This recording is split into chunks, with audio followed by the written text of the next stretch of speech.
Good morning, everybody. Happy Monday. It is May the 18th today, if you can believe it. The 18th of May holds the interesting distinction of being 2 full months since we closed the market centers, because it was March 18th since that we did that. So we're as we cruise in today, we're starting month 3. The good news is we won't finish month 3.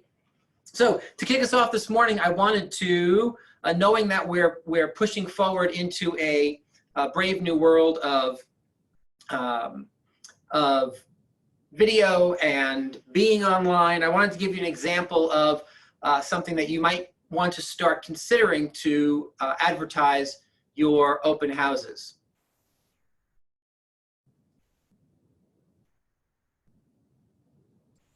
Hey everybody, it's time for another open house challenge. She's Megan Ferris. And he's Todd Ferris, and we're both with the Ferris Property Group and the FC Tucker Company.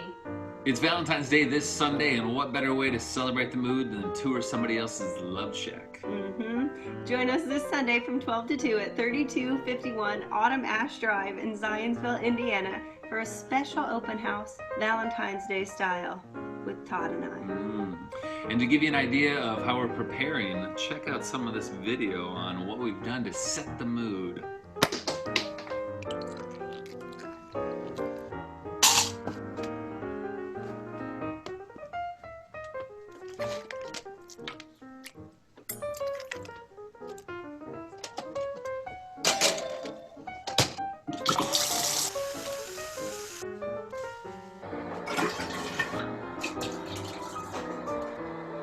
So again, make sure to join us from 12 o'clock to 2 o'clock at 3251 Autumn Ash Drive this Valentine's Sunday. And as a special incentive, everyone who attends will be entered into a raffle for one of 2 amazing prizes. Prize number 1, a place for true love, a one-night stay at Sybaris. Or prize number 2, the product of true love, a baby. So come swing with us this Sunday. That's not what he means. He's dumb. Baby Sybaris stay, rose petal, champagne, hot tub, cookies, toilet scrubber, and overall fun are not included. She's Megan Ferris. And he's Todd Ferris, and we were at the I said fart. Go. All righty. Hey, Thank you so much, Todd and Megan, or whatever her name was. So just know that when you're making these videos, they don't always have to be crazy serious. They don't always have to point in the direction of business professionalism. They could be a whole lot of fun, because frankly, I think you get a whole lot more traction out of those videos when you make them exciting and fun, like our friends the Ferrises. Alrighty, so a couple quick announcements this morning. Let's pass it over to Nancy for a quick rate update for the week. Good morning, everybody. Do you see me? Yes. Okay, how are you? I hope you had a good weekend. It's happening sooner than I thought it would be. I've gotten a lot of calls from people who want to leave New York. I know you have. It's on the front page of the Stamford Advocate today. It's happening sooner than I thought it would, and I had talked to a number of people over the weekend who want to move out of New York sooner than later. Now, meaning they were maybe thinking a year from now, and they are ready, willing, and able. So therefore, in my conversations, they might not have the 20% down that they thought they would have, wanted to know some options. Thankfully, we're here to help. We've got about over 30 lenders, some with lower PMI options. We can do an 80% first mortgage, a 10% second, really to help ensure that they have the lowest monthly payment, especially for the long term. And they were excited to hear that and see some options. So please call us, text us, email. We're happy to help, and we aim to please. All right, have a great day. Woohoo! Thank you so much, Nancy. We appreciate that as always. A couple of other announcements. Just be aware of some of the things that are going on today and this week. Today at 1 o'clock, we do have our May Agent Business Mastermind. So that's for every level of agent. If you missed the capper only mastermind last week, and you're a capper, you can certainly plug in today to the Agent Business Mastermind. That's at That's at 1 o'clock. Starting on Wednesday, we do have Dave Ramsey's Financial Peace University program coming your way, and that will be, I believe that's set for Wednesdays and Fridays at 11. Those sessions are typically anywhere between 50 and 50 minutes and an hour and 5 minutes or so. So just so you can budget your time on that. And we'll get you more information on that program later this morning. And of course, on Wednesday at 1 o'clock, we do have our third ALC panel, and this one is on leads and lead sources. So you definitely want to write that one down and make sure not to miss it. As I mentioned on Friday, our reopening is scheduled for Tuesday, May the 26th. You will have additional information today and then in the next couple of days about what exactly that will look like. However, I wanted to give everyone the heads up this morning that one of the things it will definitely look like is this. It'll look like this.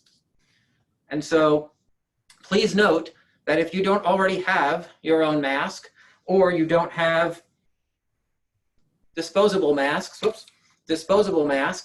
that you utilize, please go ahead and make sure that you secure those, because any opportunity to come into the market centers starting on the 26th, frankly, the buildings require it just to get into the buildings. We will be requiring that in the market centers unless you're inside of your own office with a closed door. So just know that as some of these things start rolling out, we will get them to you as quickly as we can so that you are prepared. I think most of us, however, have taken those steps, but just in case, make sure that you have your own fun mask. And later on today, we will be releasing KW branded and logoed masks. We have two different versions that we'll be putting out. If you want to place an order, we'll have more information on that via email later today. They look pretty cool, so watch for that if you are interested. All righty. So week number 9, which is what this week is, the focus and theme of week number 9 is all about moving forward. It's all about recognizing that our 8 weeks of quarantine are quickly coming to an end, at least from a governmental mandate perspective, and the idea of getting back into the world is of utmost importance, and that looks a whole lot of different ways to a whole lot of different people. And yet, what I wanted to do was allow Simon Sinek, our friend Simon Sinek, to talk with you a little bit today about charging forward, and then we can chat about it. So one of the things that an infinite mindset provides is sort of what I would call a quiet confidence or a calm confidence. So, for example, if I were to tell you there's going to be a massive snowstorm or a massive hurricane in next Thursday, you're like, all right, it's going to be awful. It's going to shut down work. Not going to get to work. I may telecommute. I may take the day off. It's definitely going to hurt a lot of companies, right? Going to hurt if you're it could destroy a farm, right? But we've had lots of hurricanes. We know how to deal with it. We know how to prepare for it. We know there's going to be a short-term hit, and we know how to ride it out. Right. Well, most of us live 70 to 80 years old. Imagine if we lived for 1,000 years. This would be like the 6th or 7th pandemic that we faced in our lives. We know it's going to hurt. We know it's going to, but we know it's going to be over, and we know there's going to be pain, and we know how to prepare for it.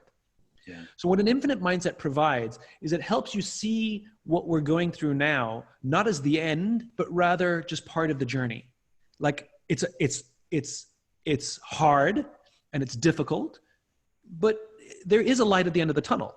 We're in darkness, but we know this comes to an end. We also know that life will not be the same afterwards. This is like World War II. It's like the way life was before World War II is not what life was like after World War II. The way that life was before this pandemic will not be what it's going to be. When we talked about going back to normal, there is no going back to normal. Yeah. As a friend of mine called it the other day, which I like, we're going back to abnormal. Yeah. It will be different. We don't really know how. But this is what's really important to remember is this is not without precedence. which is we have gone through things before that have shaken the business world, sometimes forcing companies out of business. What do you think the internet did? I mean, the internet, you know, put a lot of companies out of business who couldn't adapt to a new business, to the new change. And it created new businesses. And some businesses were forced to adjust, some proactively and did very well, some defensively, and they're still trying to figure it out. Streaming put all video stores out of business. Didn't have to, but it did. Starbucks, when Starbucks would come into a neighborhood, people would complain that Starbucks would put mom and pop coffee shops out of business. Actually, the data shows the opposite, that when Starbucks moved into a neighborhood, mom and pop coffee shops actually did better because it brought customers and people had a groundswell for the local business. The ones that went out of business were the ones that couldn't adapt. Mm. They still had that old ripped up couch because they had a monopoly on coffee shops. And when Starbucks came in with nice, clean stores, they simply complained about Starbucks and they went out of business. It's like taxis complaining about Uber. An app doesn't put you out of business. You can have an app to hail a taxi. Yeah. It's because you have you have to adapt for the changing times, for new technologies, new companies, new competition, new ways of doing business. And if you don't adapt, you die. Now, that's not universal. Some companies, like video stores, some companies, this is just too much to bear, and there's very little we can do. But to think of this in terms of what skill sets do we have, what is our why, and how else can we bring that to life? This is way more sudden than the internet. It's way more shocking. It's way more unnerving, but it's not new in business. We know how to do this. I read of, I'll tell you two stories. There's a restaurant in New York City called Res Dora. It's a pasta restaurant. It's a relatively new restaurant. It's only been open about 9 months. So they're still they're still making a name for themselves. Mm. And of course, when New York City issued the order that restaurants could only be 50%, these guys saw the writing on the wall. They could see that it's going to get worse. Right. So they immediately started to adapt their company. So instead of firing all the waiters, saying, well, we don't need waiters anymore, they changed everybody's job. So all those same waiters are now packaging food and organizing online orders and call-in orders, which, by the way, they had to develop. This is a high-end restaurant. They didn't deliver food. They had to immediately figure out how to do that. Mm. But the point is everybody kept their job because they changed their jobs. Yeah. So just as the company had to adapt, the people had to adapt as well. The people who said, well, I'm only a waiter. Well, I got no job for you. Yeah. And so what we're experiencing even in our own company, which is we're forced to adapt. We do live events. Well, that doesn't exist anymore. So if I have somebody on my team going, I'm only going to do live events, well, I got none for you. Right. So we have to adapt as individuals as much as we have to adapt as companies. I tell you of another pizzeria in Chicago. Of course, 70% of their money came in from selling slices. Well, that's done. Yeah. Not sustainable. Yeah. So what they recognized is they have assets. They have resources. They have a pizza oven. And so what they did is they started ordering medical grade, industrial grade plastic that their oven was hot enough to heat.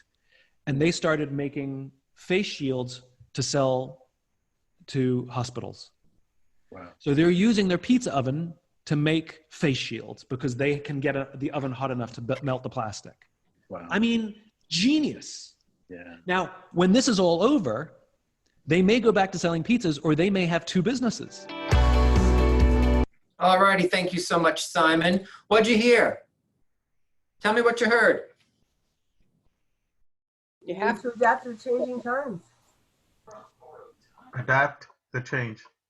Adapt or die. It's funny because I had a conversation with Debbie Orr on Friday saying something similar in that this isn't all so different than so many things we experience in our business. Things change all the time in our business. It changed when all the MLSs went online. There is change all the time, and it's just a matter of how we adapt to that change. Absolutely, absolutely, and that's really the message I want to convey today, or have Simon convey to you today, to start off this this kind of last week before we start moving into a version of reopening, and that is it's just business, right? It's just life, right? We've each of us done this before, maybe not specifically by this name or not specifically because of this exact thing, but we've all done it before, right? And so if you've done it before, you can do it again. And so I want to just make sure that we're all facing in the direction of moving forward. It's time now to look at yesterday and keep it there, yesterday. Don't not bring the lessons of yesterday forward, right? Because that would be foolish. But look at the last 8 weeks, look at the lessons that we need to take forward, and now let's move forward. Safely, aggressively, safely, but let's move forward. And so I challenge you this week to really start putting those pieces together to make sure that you are moving in that direction of forward, in that direction of tomorrow. And how we just keep building on all the things that we've learned in the last 8 weeks to make sure that the third quarter, the last part of the second quarter, and the fourth quarter of this year bring to you all the things that you wanted them to bring before March the 15th showed up. All right, guys, thank you so much for your time this morning. Adonis, bring us into Marty Miller.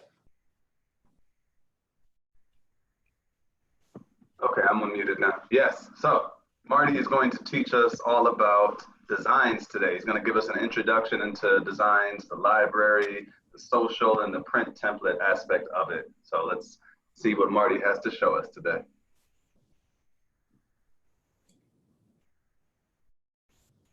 Good afternoon, Kelly Williams, and welcome back to the KW Command 66-Day Challenge 3.0, Day 36.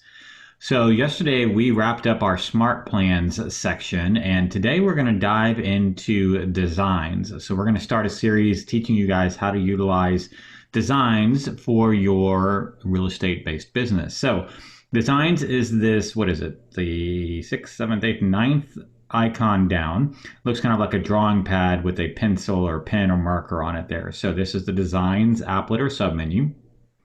Today I'm just going to give you a brief overview of what Designs looks like, and then a brief overview of the WeBrand editor as well. So when you first come into Designs, along the top you're going to see My Design Templates and then 5 different categories.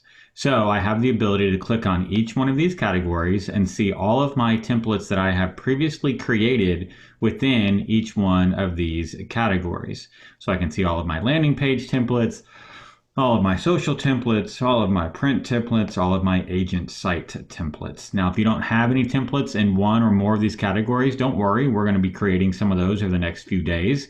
So you won't, you'll have some filling up these sites and these sections pretty soon. So in order to create a new design, we're actually going to come down to this plus sign in the bottom right-hand corner, and we're going to click on it. It's going to give us 3 different template types. So we have email templates, social templates, and then print templates as well. Email templates we're still kind of holding off on while we do the final negotiations with our email provider. So the majority of this these next few days are going to focus on social and print templates. So I'm going to show you what WeBrand, which is the kind of Canva-esque program that we utilize in KW Command to make our designs, what it looks like with social chosen, and then I'll show you briefly what it looks like with print chosen. So we're going to click on social, and then we're going to click on create design. From here, we're going to be taken into the WeBrand editor. Occasionally, you'll have to log back into Command to be taken to this page. Sometimes I go directly there. Sometimes it logs me out and I got to log back in. Not really sure what's going on there, but just a heads up, it's not a big deal if it happens. When we drop into the WeBrand editor, on this left-hand side, you're going to see a variety of categories of templates that you can create for your social channels. That's on the left-hand side. So you can see client love, for sale, just sold, local expert, a whole series. And as you click on each one of these, you'll see different templates show up. All right, so we've got different ones kind of showing up there, just listed.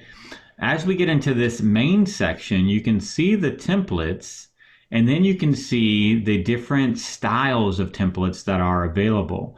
So for just listed category, there are 5 Facebook templates that have been created. If I click on Instagram, you can see there are 5 there as well, and yet they're different sizes. That's intentional to make the best use of this template for that social media channel. Instagram stories get a little bit bigger, right? Because that's what they look like in stories. And then if you're going to use these templates for LinkedIn or Twitter, you also have templates available there. So an entire series of Facebook, Instagram stories, LinkedIn, and Twitter templates for every one of these sections or kind of design categories, if you will, on the left-hand side. Now that was social. I'm going to go back real quick.